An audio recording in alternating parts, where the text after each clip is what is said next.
تھانوں کے اندر کچہریوں کے اندر چکر نکال رہی ہے وہ ہمارا اور آپ کا فتنہ ہے۔ ہم نے نکاح کو سنت نہیں سمجھا، ہم نے نکاح کو جو ہے اپنی کمائی کا ذریعہ بنا لیا، کوٹھیوں کو دیکھا، بنگلوں کو دیکھا، روزی رزق کو دیکھا۔ برادران ملت اسلامیہ، نکاح کا مقصد کوٹھی نہیں ہے، نکاح کا مقصد گاڑی نہیں ہے، نکاح کا مقصد بنگلے نہیں ہے، نکاح کا مقصد میرے آقا کی سنت ادا کرنا ہے۔ نکاح کا مقصد جو ہے وہ میرے آقا کی سنت ادا کرنا ہے۔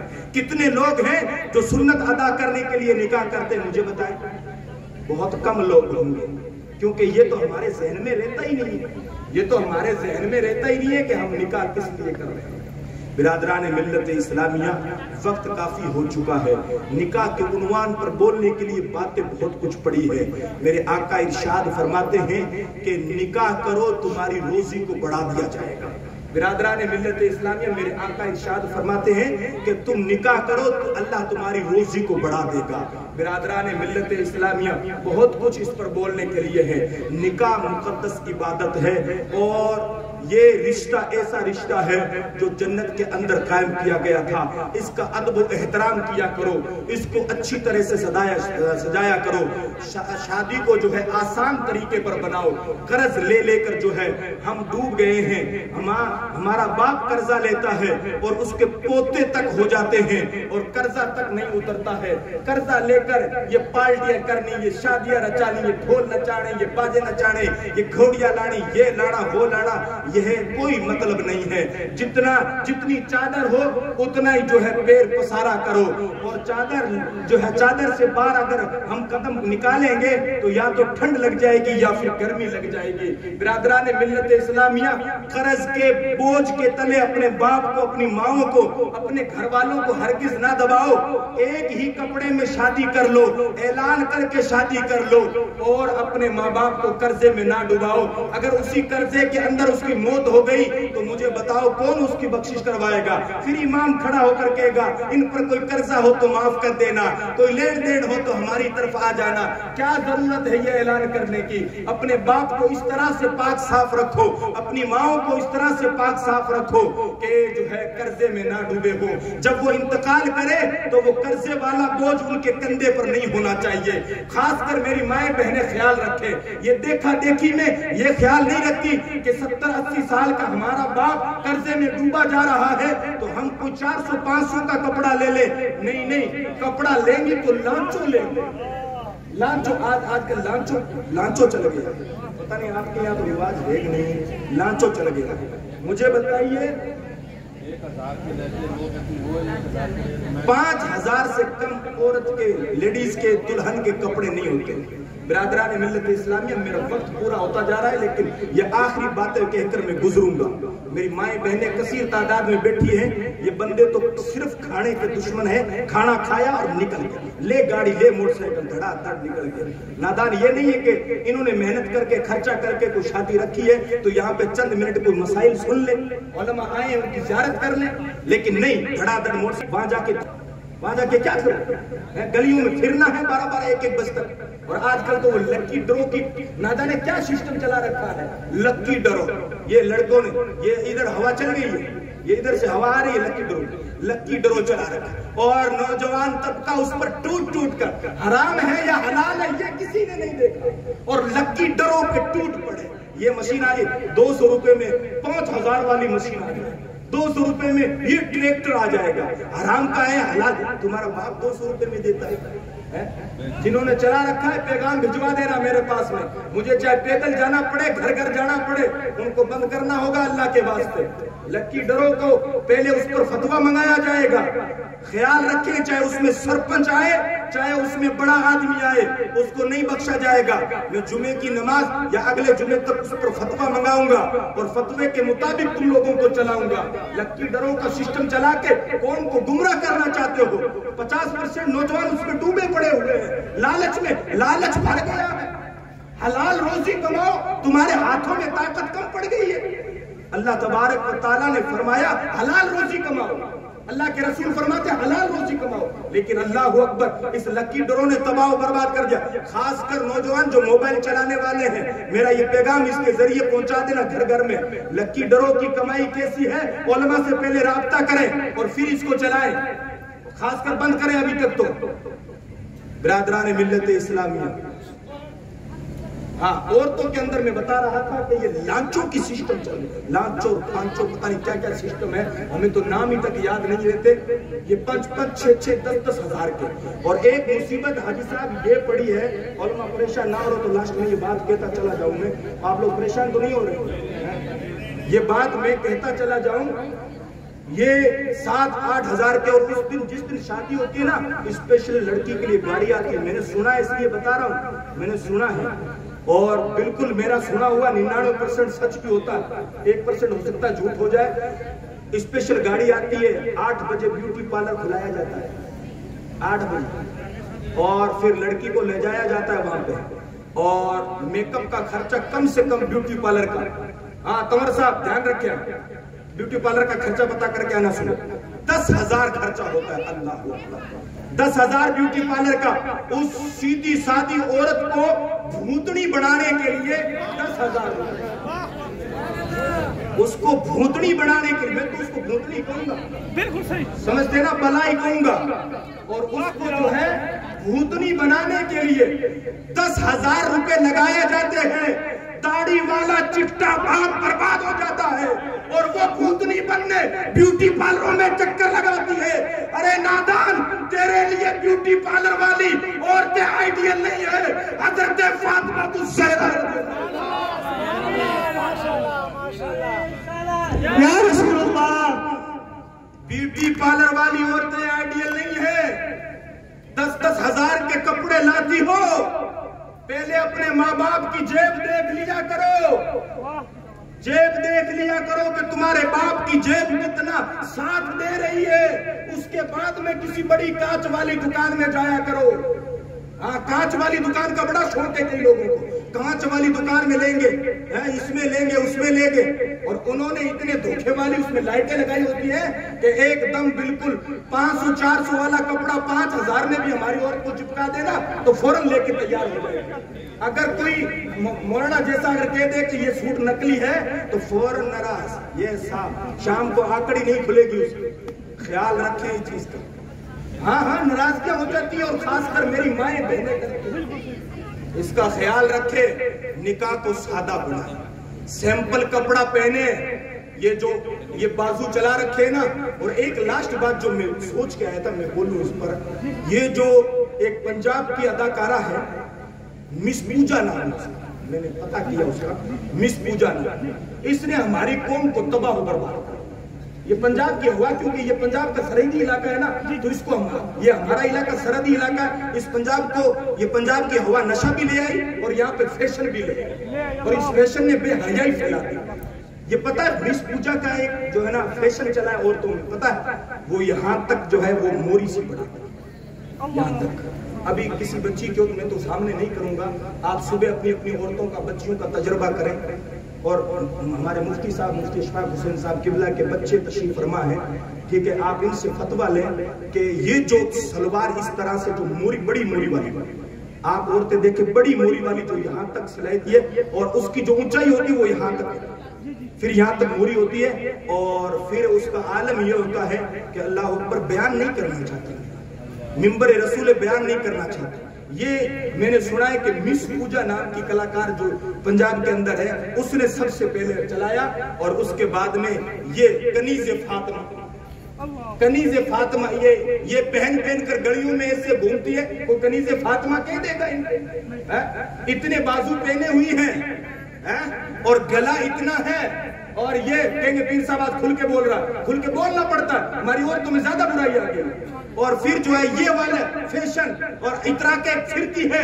مجھے بتائیے اللہ کے فرشتوں کی اس پر لعنت برستی ہے، جس پر اللہ کے فرشتوں کی لعنت ہو کیا وہ جنت میں جا سکتی ہے؟ جس پر اللہ کے فرشتوں کی لعنت ہو جا سکتی ہے؟ نہیں جا سکتی۔ برادران ملت اسلامیہ سمجھے میری مائیں بہنیں، میں اللہ کے رسول کی ایک حدیث سنا کے جاؤں گا. میرے آقا ارشاد فرماتے ہیں جب معراج کی رات میں گیا تو سب سے زیادہ میں نے عورتوں کو جہنم کے اندر دیکھا, سب سے زیادہ. اور جب واپس آ کے یہ حدیث حضرت اما عائشہ کو سنائی, اما عائشہ کی کنیزیں ہو تم, فاطمہ کی کنیزیں ہو تم. اللہ اکبر. سجدہ ہماری پیشانی میں نہیں ہے اور فیشنوں میں اتر پڑی ہے. میرے آقا نے جب یہ حدیث سنائی تو اما عائشہ رونے لگی. ہماری مائیں بہنیں ہنس رہی ہے ابھی کہ پیر صاحب اچھی بات ہے, ہنس رہی ہے, لیکن اما عائشہ رونے لگی.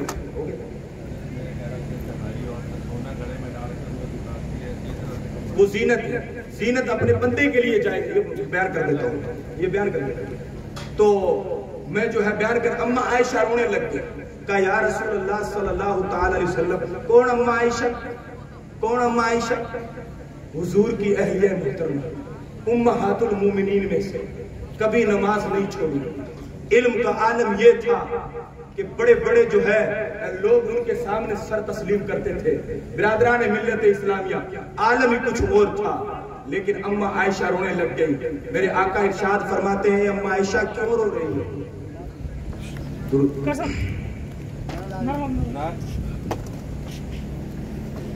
نعرہ تکبیر. تو کہنا چاہوں گا کہ یہ زینت ہے, اور زینت جو ہے صرف جو ہے اپنے بندے